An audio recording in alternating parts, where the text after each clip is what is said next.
A drive through the 10 counties that form the Central Kenya Economic Bloc shows a region that is undergoing major infrastructural transformation with mega projects in progress.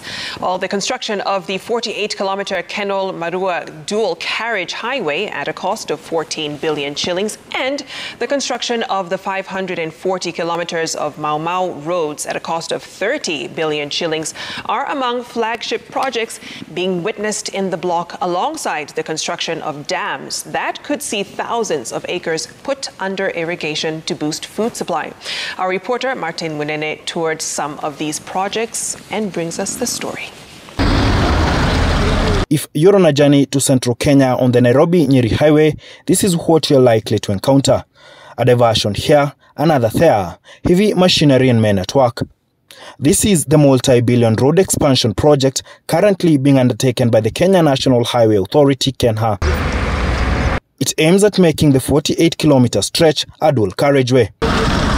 One of the ambitious projects being undertaken by the Jubilee administration in a region that in the past has decried exclusion from government projects.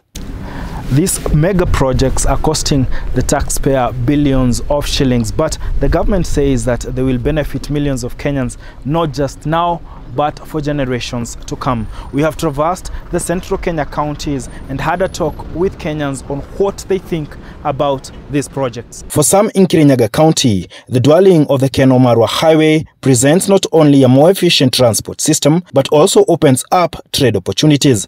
Biashara itakuwa nini?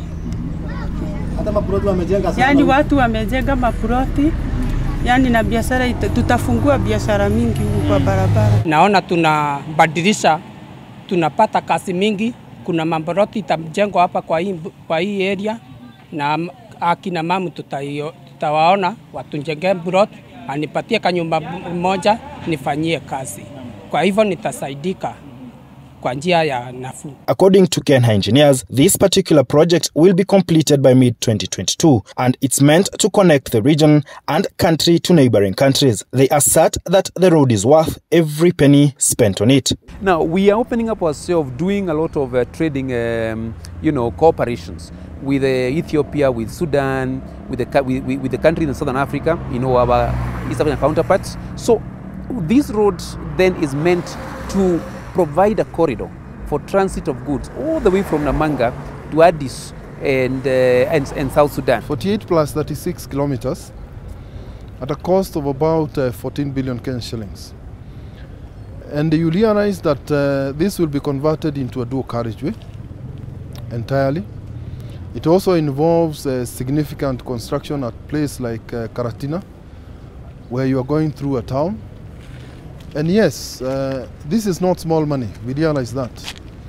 But as KENHA, we can confirm to you that there is value for money, that the construction that you see is worth the money that you as a Kenyan are paying. But that is not the only major project in the central Kenya region. This is the Mau Mau Road Corridor, a 540-kilometer road network cutting across several counties across the Aberdare ranges that is also set to change inter-county travel in a big way. Farmers here are set to benefit from the enhanced connectivity as they have struggled to have their products get into markets due to the poor road networks.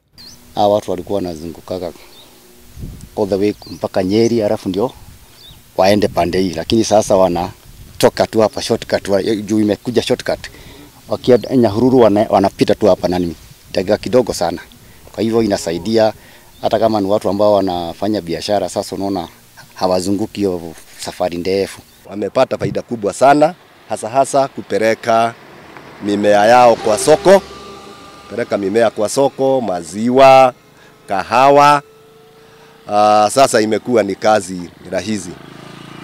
Pia eneo hii bei ya mashamba imepanda kwa sababu watu wengi sasa wameanza kuja hapa kutafuta plots zile wanaweza nunua na pia wananunua kwa bei ya juu sana. So that road runs along the Aberdare, connecting the county of Nyeri to Muranga, to Kiambu and down to Maimahio in Nakuru County. And of course then across the Aberdare, it also connects these counties of Muranga and Nyeri to Nyandarua. So then it reduces the travel distance. That, for example, someone who is coming from, Jambini in Nyandarua need not travel all the way back to Rimuru to be able to go to Muranga, or for that matter through Nyeri. So we are reducing the travel, and when the people are connected, then people can do business, people can maintain social interaction. The roads upgrade in central Kenya counties is hailed by many as transformational in a region where many rural roads remained impassable, despite the perception that the region has benefited from its link to 3 presidents. Wenye walikuwa kitambo wakifufuka saa hii hawezi amini ati hapa ni Murang'a. Juu barabara zilikuwa baya, upande wa usafiri tulikuwa nyuma kabisa, lakini kwa saa hii barabara ziko na rami, hata karibu rami ifika kwa mtu kwa nyumba. Karibu ifike kwa mahali imefika, imebakia tu kidogo ifike kwangu kwa nyumba. However, there are those who feel that these road projects should not have been given priority, but rather projects that will create jobs in the shortest time possible. Mimi hapa sioni kama zitatusaidia. Vitu zinasaidia vijana hapa si barabara. Vitu zinasaidia vijana ni vitu tunafanya kazi hapa kama hizi kuchimba mitaro.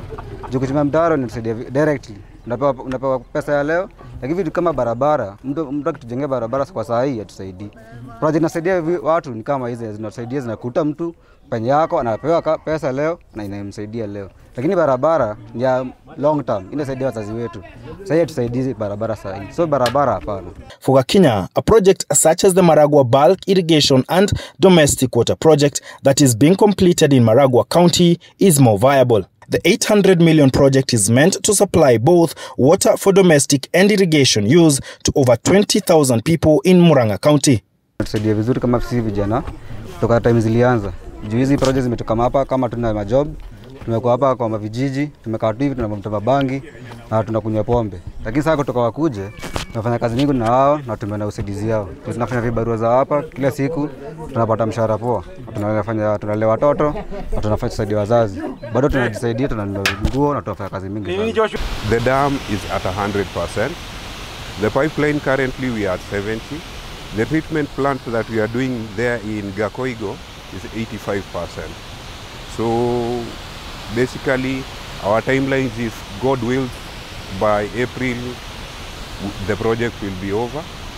However, locals are divided over the benefits of the dam, with some grateful for the development it will bring, but others feel that the real beneficiaries are perceived outsiders who will be able to utilize the irrigation water. Tunaona mwisho hata hii barabara ni kama itakuja kuwekwa rami juu, hiyo kitu ni kitu permanent, na ikiwekwa rami in fact hapa tutakuwa hata kwa upande wa usafiri utakuwa rahisi. Kwa hivyo kwa upande wangu naona hiyo demu imetusaidia. Hii ya maji, ile kitu tunataka sisi tupewe maji ya kulima. Kama ni kulipa tulipe. In Kirinyaga County, another mega project is taking shape at a cost of 8 billion shillings to the taxpayer. This is the Dam. This dam, which is expected to change the fortunes of thousands of rice farmers in Kirinyaga for the better, and while at it, create over 700 jobs at the site. This dam is 40 meters high, and the length of the dam wall is 1.1 kilometers. With that, the amount of water which will be stored there will be quite a huge amount of water. That is 15.6 million meter cubic, and that water will be able to enable the Maina irrigation scheme to do double cropping. That is currently they are doing one season, but when the dam is completed and we have the water and the river is stabilized, they will be able to do 2 seasons in a year. But while this project carries promises of transformation for rice farmers in Moya kilometers away, it is a different story for those around the dam. This is Margaret Wangari. She runs this makeshift food kiosk that feeds workers at the Dam only a few meters from the dam.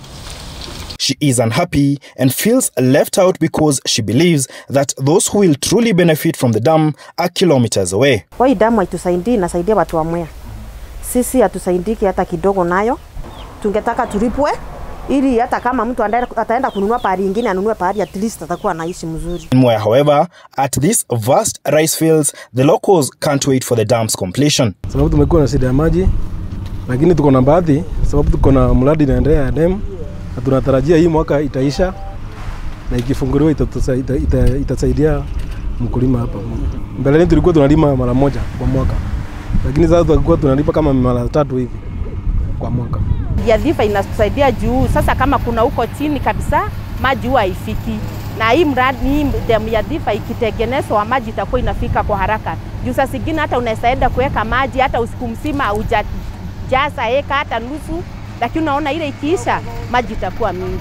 Officials from the Kenya Irrigation Authority say that the mega dam project is meant to cure the rice shortage in the country, and with it, the promise of thousands of new jobs from increased farming activities. The rice production in this scheme as at now stands at 114,000 metric tons.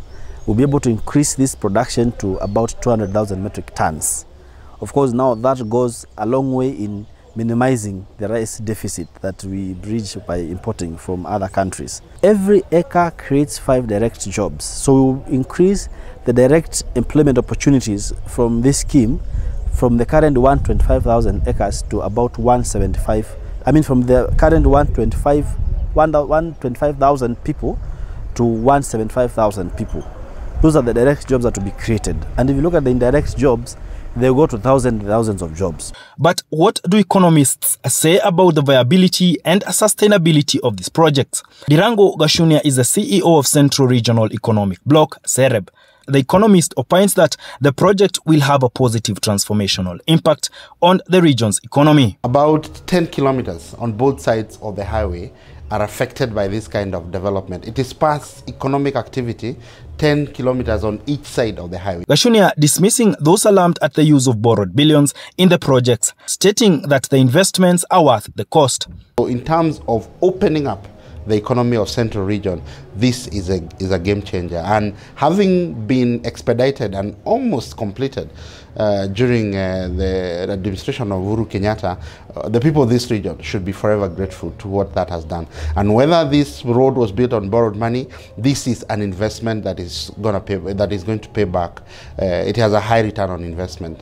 I can assure you that. He, however, wants that whilst the benefits from the dam projects might be viable in a span of 2 years, the roads could take some time to provide tangible value. This kind of a project are really multi-generational. If you look at Thika Road, when Thika Road was done, no one knew what kind of growth and development is going to bring to this region on this side of the city. But now expanding that, it's like Thika Road expanded to Nyeri all the way.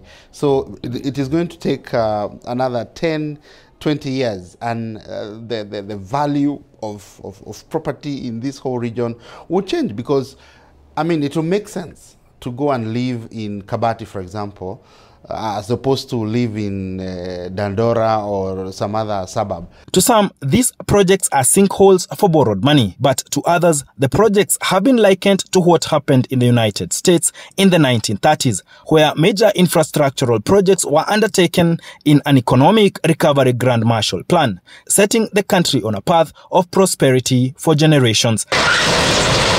Martin Munene, Citizen TV.